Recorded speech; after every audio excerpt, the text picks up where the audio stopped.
नमस्कार दोस्तों, स्वागत है आप सभी का हमारी पंचशील एजुकेशन एकेडमी की ऑनलाइन लर्निंग प्लेटफॉर्म में। कैसे हैं आप सभी? आई होप आप सभी बहुत बढ़िया होंगे।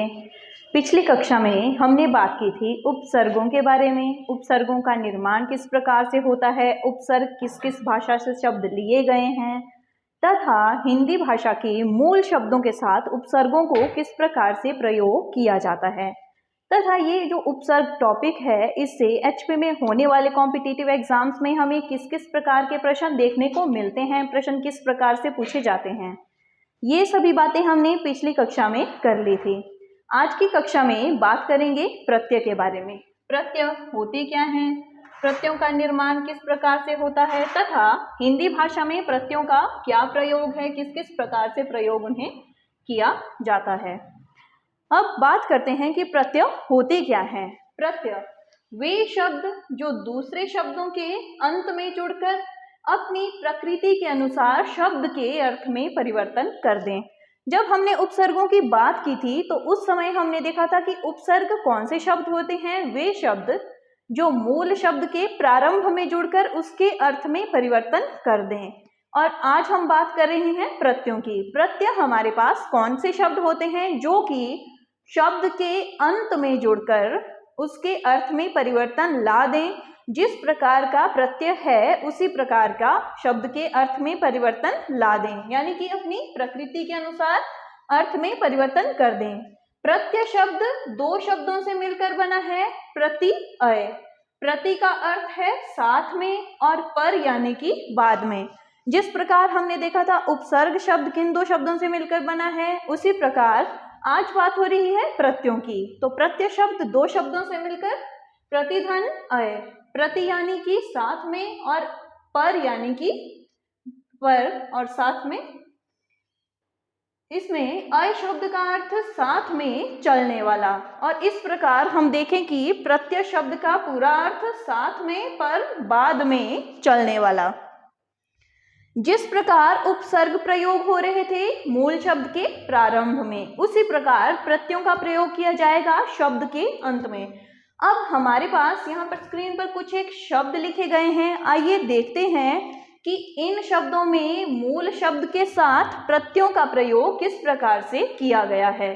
पहले शब्द की यदि हम बात करें, शब्द हमारे पास दिया गया है सामाजिक। जब हम इस शब्द का संधि विच्छेद करते हैं हमारे पास दो शब्द निकल कर आते हैं, समाज धन इक। उसी प्रकार अगला शब्द सुगंधित, सुगंध धन इत। अब इन दोनों ही शब्दों में हम देखें तो ये जो पहले वाले शब्द हैं ये हमारे पास क्या है, मूल शब्द। समाज और सुगंध ये दोनों ही शब्द हमारे पास कैसे हैं, मूल शब्द। और यहाँ पर इक और इत ये दोनों ही शब्द क्या है, प्रत्यय। जैसा कि हमने इसकी परिभाषा में ही पढ़ा कि मूल शब्द के अंत में जुड़कर शब्द के अर्थ में परिवर्तन लाने वाले शब्द प्रत्यय कहलाते हैं। तो यहाँ पर हम देख सकते हैं कि मूल शब्द हमारे पास क्या है तथा उसके साथ प्रत्यय के जुड़ने से उसके अर्थ में किस प्रकार परिवर्तन हो रहे हैं। भुलक्कड़, भूलना और अक्कड़। मिठास, मीठा धन आस। भलाई, भला और आई। तो आप देख सकते हैं कि इन शब्दों में हमारे पास जब शब्द का संधि विच्छेद किया गया तो दो शब्द निकलकर आ रहे हैं, एक मूल शब्द और दूसरा शब्द प्रत्यय। ये बात थी प्रत्यय की परिभाषा की, प्रत्यय निर्माण किस प्रकार से होता है तथा प्रत्यय शब्द के प्रारंभ में जुड़ते हैं, अंत में जुड़ते हैं तथा इसके साथ साथ वो शब्द के अर्थ में किस प्रकार से परिवर्तन लाते हैं। ये बात थी प्रत्यय की परिभाषा की। आइए अब देखते हैं कि इसके भी आगे भाग हैं या इसे किस प्रकार से बांटा गया है। हिंदी भाषा के प्रत्ययों को चार भागों में विभक्त किया गया है। जिस प्रकार उपसर्गों को आगे भागों में बांटा गया था उसी प्रकार प्रत्यय को भी आगे भागों में बांटा गया है। बात करें कितने भागों में, तो हमारे पास प्रत्यय के कितने भागों में बांटा गया है, चार भागों में। नंबर 1 संस्कृत के प्रत्यय, नंबर 2 हिंदी के प्रत्यय, नंबर 3 विशेषण प्रत्यय, नंबर 4 ई प्रत्यय। जिन भी शब्दों के अर्थ में ई लगाया जाए वे सभी ई प्रत्यय के अंतर्गत आएंगे। नंबर 1 संस्कृत के प्रत्यय, नंबर 2 हिंदी भाषा के, नंबर 3, विदेशी भाषाओं से लिए गए प्रत्यय जो कि हिंदी भाषा के मूल शब्दों के अंत में लगकर उनके अर्थ में परिवर्तन ला दें। और चौथा प्रकार ई प्रत्यय। तो आइए अब देखते हैं कि प्रत्ययों को किस किस प्रकार से विभाजित किया गया है। हिंदी भाषा में किन प्रत्ययों को रखा गया है, संस्कृत भाषा में किन प्रत्ययों को रखा गया है तथा विदेशी भाषा से कैसे शब्दों को प्रयोग करके हिंदी भाषा में लिखा जाता है। सबसे पहले बात करते हैं संस्कृत या कृत कृदंत। देखते हैं कृत या कृदंत मूल क्रिया के साथ कृत प्रत्यय को जोड़कर नए शब्दों की रचना की जाती है।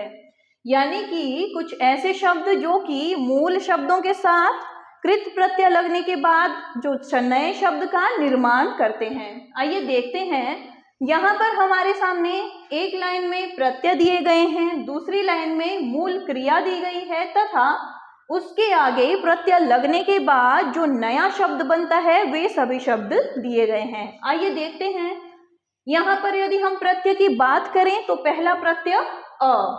मूल शब्द हम देखें लूट खेल। अ प्रत्यय जुड़ने के बाद शब्दों में कोई परिवर्तन नहीं आया है, शब्द वैसा का वैसा ही है। अगला प्रत्यय हम देखें अक्कड़। पी क्रिया घूम क्रिया। पी क्रिया के साथ जब अक्कड़ प्रत्यय लगता है तो हमारे पास जो नया शब्द निकल कर आ रहा है पियक्कड़। घूम के साथ घुमक्कड़। इसी प्रकार हमारे सामने कुछ एक और प्रत्यय दिए गए हैं अनंत, अन, अना, आ, आई, आओ, आन, आव, आवा। ये सभी हमारे पास क्या हैं, संस्कृत भाषा से लिए गए प्रत्यय तथा ये किसके साथ जुड़कर नए शब्द का निर्माण करते हैं। इसकी परिभाषा में हमने देखा कि ये मूल क्रिया के साथ जुड़कर नए शब्द का निर्माण करते हैं। यानी कि प्रत्यय हमें दिया गया हो, मूल क्रिया के साथ प्रत्यय जुड़कर नए शब्दों का निर्माण कर रहे हैं। तो यहाँ पर हमने देखा कि कुछ एक संस्कृत भाषा के प्रत्यय, उसके बाद मूल क्रियाएं तथा इनसे किस प्रकार नए शब्दों का निर्माण किया जा रहा है। हमारे पास जो क्रिया दी गई है उससे किस प्रकार नए शब्द का निर्माण हो रहा है। यहाँ पर प्रत्यय दिया गया है आई। मूल क्रिया खेल लिख। जब इन मूल क्रिया शब्दों के साथ प्रत्यय जोड़ा जाता है तो हमारे पास शब्द निकल कर आते हैं खिलाई लिखाई। उसी प्रकार आऊ प्रत्यय टिक खा, ये दोनों ही शब्द क्या है, मूल क्रिया। जब मूल क्रिया के साथ आऊ प्रत्यय लग रहा है तो टिकाऊ खाऊ। उसी प्रकार आन प्रत्यय उठ मिल। मूल क्रिया जब प्रत्यय जुड़ जाता है उठान मिलान।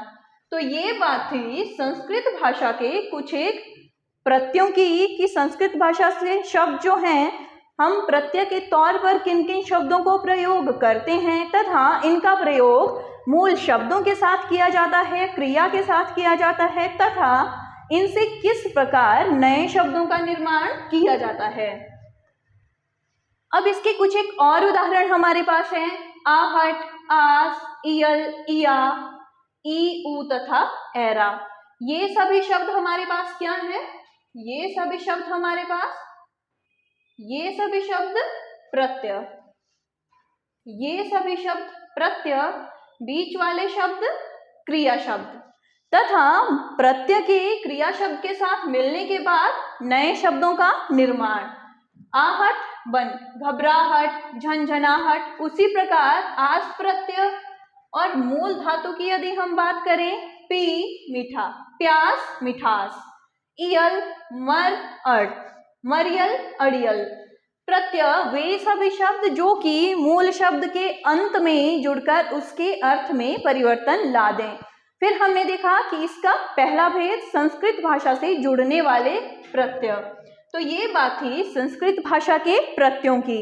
संस्कृत भाषा के कुछ ऐसे शब्द जो कि प्रत्यय के रूप में प्रयोग किए जाते हैं तथा हिंदी भाषा में मूल क्रिया के साथ जुड़कर उनके अर्थ में परिवर्तन ला देते हैं। अब बात करते हैं इसके दूसरे भेद की, हिंदी भाषा के प्रत्यय। हिंदी के त्वदित प्रत्यय, हिंदी के तद्भव शब्दों में प्रत्ययों को जोड़कर संज्ञा तथा विशेषण शब्द बनाने वाले कुछ प्रत्यय। जब हमने इसके पहले भेद की बात की संस्कृत भाषा के प्रत्यय, तो वहां पर हमने देखा कि प्रत्यय किसके साथ जुड़ रहे थे? मूल क्रिया के साथ। अब बात हो रही है इसके दूसरे भेद की। यहाँ पर हम देखेंगे कि प्रत्यय किसके साथ जुड़कर अर्थ में परिवर्तन लाएंगे? संज्ञा और विशेषण शब्दों के साथ। प्रत्यय हमारे पास दिए गए हैं आ प्रत्यय, मूल क्रिया हो रही है भूख प्यास, और शब्द हमारे पास निकल कर आ रहा है भूखा प्यासा। और यदि हम इन दोनों ही शब्दों को देखें तो ये दोनों ही शब्द हमारे पास कैसे शब्द हैं? विशेषण शब्द, यानी कि ये किसी व्यक्ति की या किसकी विशेषता प्रकट कर रहे हैं, वह भूखा है प्यासा है। इसकी परिभाषा में ही हमने देखा कि प्रत्यय किसके साथ जुड़ेंगे? मूल क्रिया शब्द के साथ जुड़ेंगे और संज्ञा या विशेषण शब्दों का निर्माण करेंगे। अगला प्रत्यय देखें, आई, विदा ठाकुर, विदाई ठकुराई। उसी प्रकार इसके कुछ एक और उदाहरण आपके सामने हैं। एक और उदाहरण देखते हैं, आर।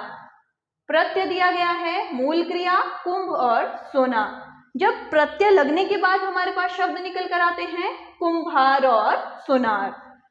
तो हमने देखिए संस्कृत भाषा के कुछ एक शब्द वहां पर प्रत्यय मिलकर कर रहे थे निर्माण क्रिया के साथ, और यहाँ पर वे शब्द बना रहे हैं संज्ञा और विशेषण शब्द। तो ये बात थी हिंदी भाषा के कुछ एक प्रत्ययों की। इसके बाद हिंदी भाषा के कुछ एक और प्रत्यय हमने लिए गए हैं जो कि आपके सामने स्क्रीन पर हैं। ओला, का, एल, त, पन।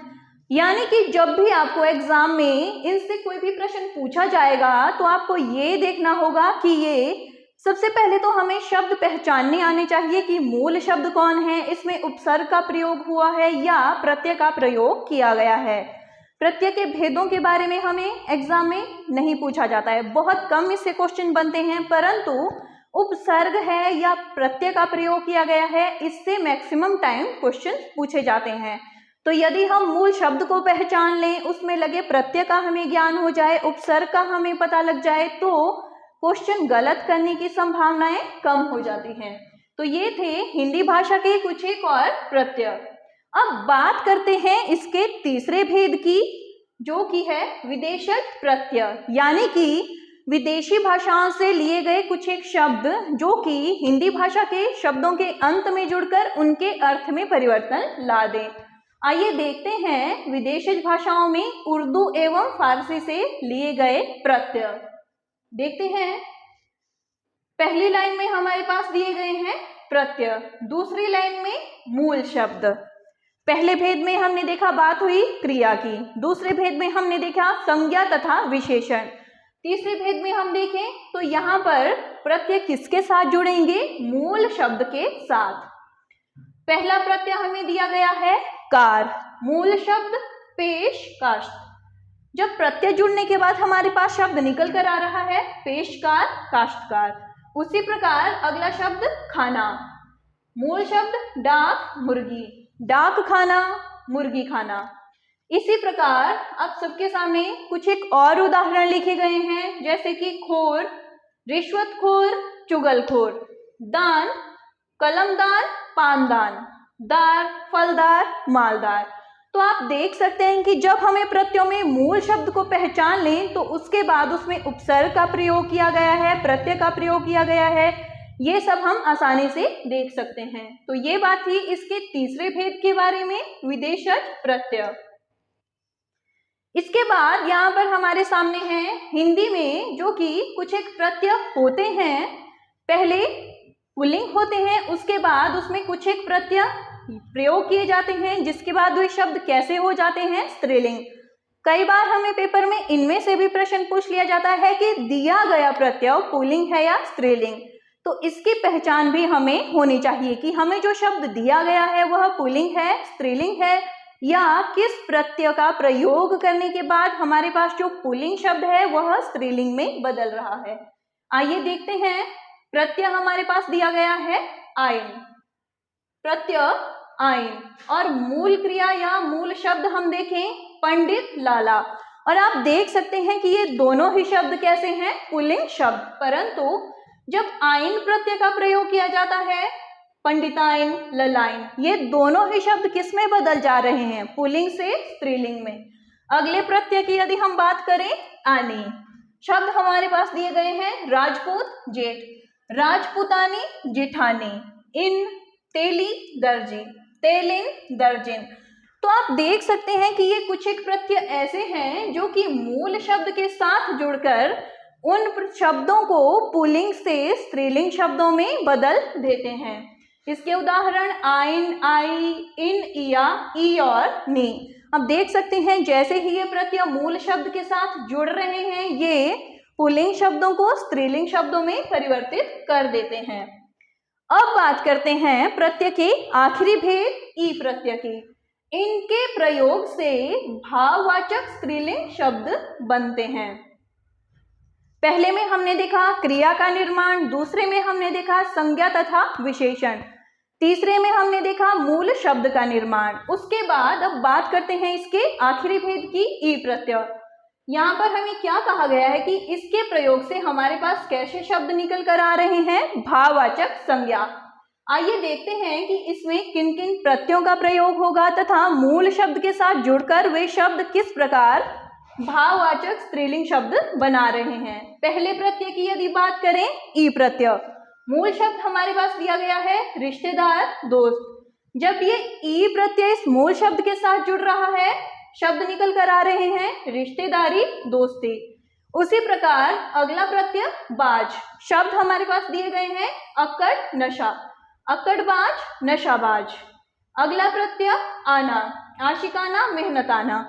तो आप देख सकते हैं कि ई प्रत्यय जब भी किसी मूल शब्द के अंत में जुड़ेगा तो वहां पर जो हमारे पास शब्द निकल कर आएंगे वे सभी शब्द कैसे होंगे? भाववाचक स्त्रीलिंग शब्द। तो ये बात थी प्रत्ययों के बारे में। प्रत्ययों के बारे में हमने सबसे पहले तो देखा कि प्रत्यय होते क्या हैं। प्रत्यय वे शब्द जो कि मूल शब्द के अंत में जुड़कर उसके अर्थ में परिवर्तन ला दें तथा शब्द के अंत में जुड़ने वाले शब्द। फिर हमने देखा कि जिस प्रकार उपसर्ग को भागों में बांटा गया था उसी प्रकार प्रत्ययों को भी भागों में बांटा गया है। सबसे पहले संस्कृत भाषा के, हिंदी भाषा के, विदेशी तथा ई प्रत्यय से जुड़ने वाले शब्द। फिर हमने देखे कि संस्कृत भाषा में हमारे पास क्या होगा? मूल क्रिया के साथ शब्द जुड़ेंगे तथा उसके कुछ एक उदाहरण। इसके बाद हमने देखे हिंदी भाषा के कुछ एक उपसर्ग तथा यहाँ पर जो शब्द निर्माण होगा वे शब्द कैसे होंगे? संज्ञा तथा विशेषण। फिर हमने इसके कुछ एक उदाहरण देखे। उसके बाद हमने बात की इसके तीसरे भेद के बारे में, विदेशज प्रत्यय। फिर हमने देखा कि विदेशज प्रत्ययों में हमारे पास कौन कौन से प्रत्यय आएंगे तथा जो नया शब्द निकल कर आएगा वह शब्द कैसा होगा। फिर हमने देखे कुछ एक प्रत्यय जो कि पुल्लिंग शब्दों को स्त्रीलिंग शब्दों में परिवर्तित कर देते हैं। इसके बाद हमने बात की इसके आखिरी भेद की, ई प्रत्यय। और यहाँ पर हमने देखा कि मूल शब्द किसमें परिवर्तित हो जाएगा? भाववाचक स्त्रीलिंग शब्दों में। तो ये बात थी प्रत्ययों के बारे में।